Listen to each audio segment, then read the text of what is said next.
Aku baru saja pindah ke perumahan baru yang masih sepi. Bisa dibilang, aku termasuk penghuni pertama di sini. Memang sudah ada beberapa rumah yang ditempati, tapi sebagian besar masih kosong. Dibiarkan tak terawat hingga mulai rusak. Malam itu, sekitar pukul 12.30, aku pulang setelah nongkrong bersama beberapa tetangga. Aku sengaja berkenalan dengan mereka karena aku pendatang baru. Dan kebetulan besok libur, jadi tak masalah jika begadang sedikit lebih lama. Udara malam terasa dingin saat aku berjalan pulang sendirian. Perumahan ini minim penerangan. Hanya ada beberapa titik yang memiliki lampu jalan. Sebagian besar gangnya gelap, terutama yang kulewati sekarang, deretan rumah kosong yang jendelanya menganga seperti lubang hitam. Tiba-tiba, bulu kuduku berdiri. Perasaan aneh menjalar di sekujur tubuhku. Aku memperlambat langkah, mencoba mengabaikannya. Tapi saat aku melirik ke salah satu rumah kosong di sebelah kanan jalan, dadaku langsung sesak. Di balik jendela rumah itu, ada sesuatu. Sosok itu berdiri kaku, terbungkus kain putih kusam yang mulai menguning. Kepalanya sedikit miring, seolah sedang mengamatiku. Tidak ada gerakan, tidak ada suara. Tapi tatapannya, meski aku tidak bisa melihat wajahnya dengan jelas, aku tahu ia sedang melihatku. Jantungku berdetak kencang. Aku memalingkan wajah dan mempercepat langkah, berusaha mengabaikan apa yang baru saja kulihat. Namun, saat aku melewati rumah itu, aku merasakan sesuatu. Aku tidak berani menoleh, tapi aku tahu, sosok itu masih di sana. Atau lebih buruk lagi, mungkin ia sudah tidak di jendela lagi. Aku segera membuka pagar rumah, masuk, dan mengunci pintu rapat-rapat. Napasku tersengal, tubuhku sedikit gemetar. Aku tidak berani melihat ke jendela. Aku tidak ingin tahu apakah ia masih mengawasi dari luar. Keesokan harinya, aku pulang kerja sekitar pukul 9 malam. Tempat kerjaku cukup jauh, jadi perjalanan pulang memakan waktu sekitar 1,5 jam. Hujan gerimis turun sepanjang jalan, membuat udara semakin dingin dan lengang. Jalan menuju perumahan masih dipenuhi kebun kosong dan lahan gelap. Hanya ada suara motor dan rintik hujan yang menemani perjalananku. Namun, semakin jauh aku melaju, semakin berat motorku terasa. Seperti ada sesuatu yang ikut naik di belakang, menambah beban tanpa terlihat. Aku melirik kaca spion. Bayangan hitam. Aku tidak bisa melihat jelas, tapi ada sesuatu yang duduk di belakangku. Tidak bergerak, tidak bersuara. Aku menelan ludah, menggenggam setang motor lebih erat, dan menambah kecepatan. Jalanan basah membuatku sedikit waspada, tapi aku tidak peduli. Aku hanya ingin segera sampai di rumah. Saat memasuki area perumahan, beban di motor tiba-tiba hilang. Seakan sesuatu yang tadi bersamaku telah turun. Aku tidak berani melihat ke belakang. Aku langsung masuk ke rumah, mengunci pintu, dan berdiri diam di ruang tamu, mencoba menenangkan diri.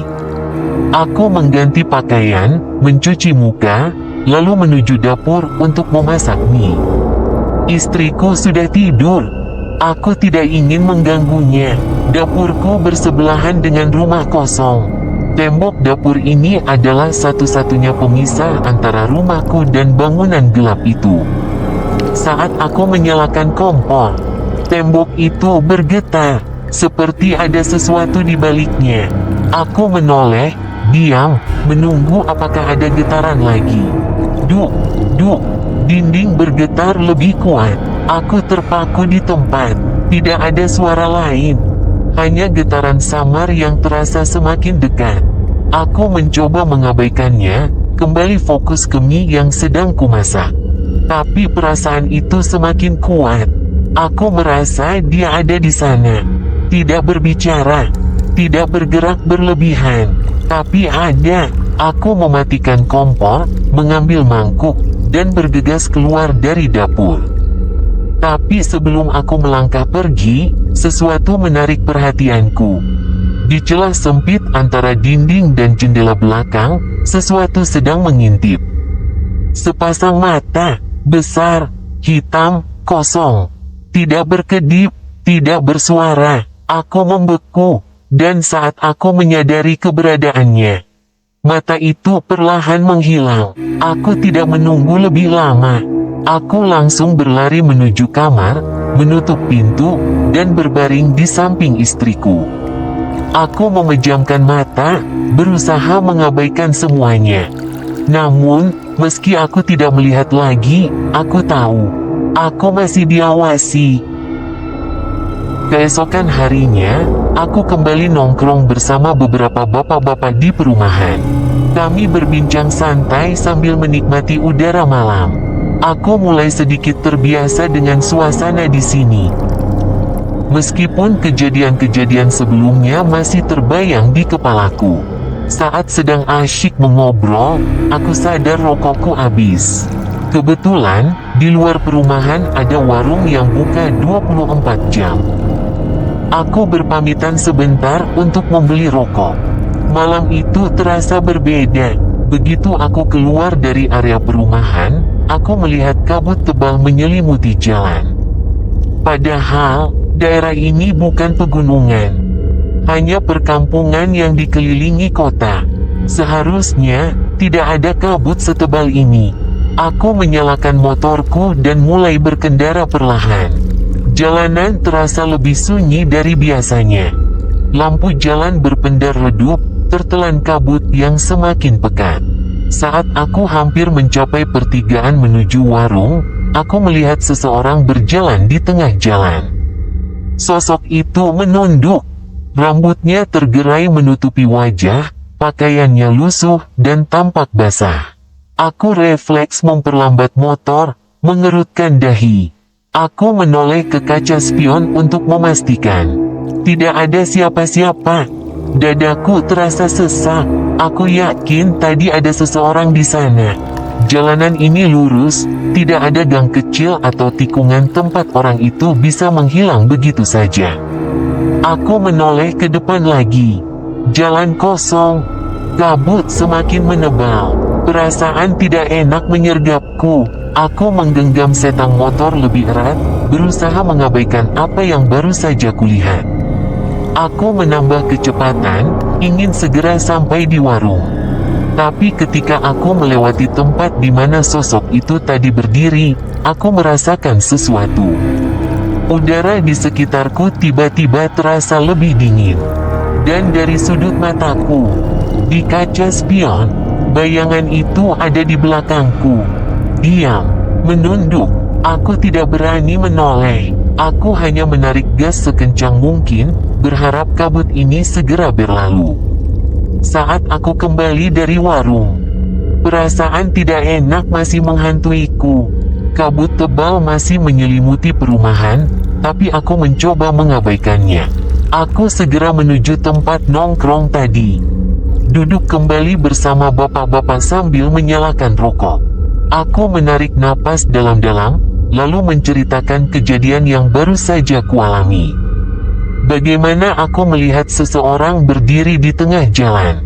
Menunduk, tapi saat kulihat di spion, sosok itu menghilang begitu saja. Awalnya aku ragu untuk bercerita, takut dikira hanya berhalusinasi atau kebanyakan begadang. Tapi reaksi mereka membuatku merinding. Salah satu dari mereka, Pak Surya, tertawa kecil sambil mengangguk. Wah, berarti kamu udah ngalamin juga ya? Aku terdiam. Maksudnya, Pak Surya menghela napas, lalu menghisap rokoknya dalam-dalam. Hampir semua yang tinggal di sini pasti pernah ngalamin yang kayak gitu. Tapi bentuknya beda-beda. Kamu lihat dia berdiri di tengah jalan, kan? Aku mengangguk pelan. Pak Darman, bapak yang lain, langsung menimpali. Kalau aku dulu malah dia ikut di belakang motor. Pas aku jalan pulang malam-malam. Motorku tiba-tiba berat banget. Aku kira ban kempes. Pas lihat spion, ada yang duduk di belakang. Rambutnya panjang, basah, tapi aku gak bisa lihat mukanya. Aku langsung merinding mendengarnya. Itu mirip seperti yang kualami kemarin, saat motorku terasa lebih berat. Pak Rudi, yang biasanya pendiam, tiba-tiba ikut bicara. Kalau aku beda lagi, aku pernah dijegat di tengah jalan. Aku kira orang biasa mau nyebrang, jadi aku pelanin motor. Tapi pas aku udah deket, dia tiba-tiba hilang. Hilang begitu aja, padahal gak ada tempat buat ngumpet. Itu kejadian sekitar jam setengah 1 malam, kayak jam yang kamu alami tadi. Aku diam, mencoba mencerna semuanya. Jadi bukan hanya aku yang mengalami kejadian ini. Sosok itu memang ada. Dan dia sudah lama menunggu di jalan itu. Kami semua terdiam sejenak, hanya suara kresek-kresek bara rokok yang terdengar. Hujan gerimis masih turun, menciptakan suasana semakin mencekam. Akhirnya, Pak Surya membuka suara lagi. Sebenarnya, jalan itu dulu bukan jalan utama. Dulu di situ ada sumur tua. Gak ada yang tahu pasti ceritanya, tapi katanya sebelum dibangun perumahan. Pernah ada orang yang... Pak Surya tidak melanjutkan kalimatnya.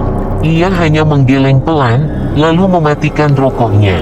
Aku tidak bertanya lebih jauh. Entah karena tidak ingin tahu, atau karena aku sudah cukup merasakan kehadiran sosok itu sendiri.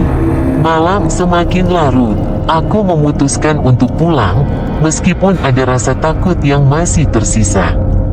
Dan saat aku menaiki motorku, aku melirik kaca spion sekali lagi. Di antara kabut yang semakin pekat, aku merasa ada yang mengawasi. Saat aku bersiap menyalakan motor, tiba-tiba salah satu bapak-bapak, Pak Darman, nyeletuk sambil menghembuskan asap rokoknya. Ngomong-ngomong, kemarin kamu lihat sesuatu di rumah kosong sebelah rumahmu, ya? Aku langsung menghentikan gerakanku. Mataku menatap Pak Darman yang kini menoleh ke arahku, seakan menunggu reaksiku. Bapak-bapak lain juga ikut memasang wajah penasaran. Aku menelan ludah. Kok Bapak tahu? Tanyaku pelan. Pak Darman tersenyum tipis. Ya, dengar-dengar aja. Kamu kan sempat diam aja pas nongkrong pertama kali. Mungkin kaget.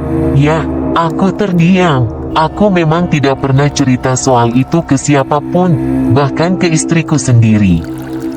Tapi kalau mereka tahu, berarti ada sesuatu yang memang sudah jadi rahasia umum di sini.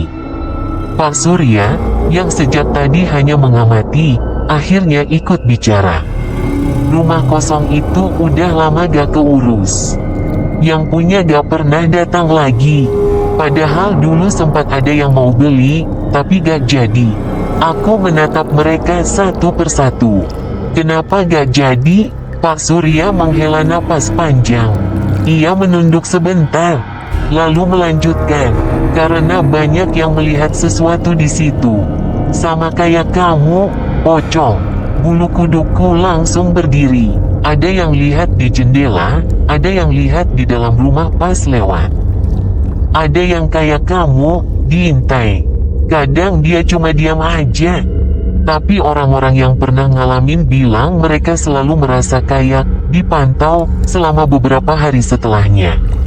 Aku langsung teringat kejadian semalam saat aku sedang memasak di dapur. Tembok yang bergetar, bayangan di celah jendela, mata hitam yang mengintip. Apakah itu masih sosok yang sama? Pak Rudi menyandarkan tubuhnya ke kursi, menatap lurus ke jalan yang masih diselimuti kabut. Yang paling aneh, dia gak selalu muncul di tempat yang sama. Kadang di jendela, kadang di halaman.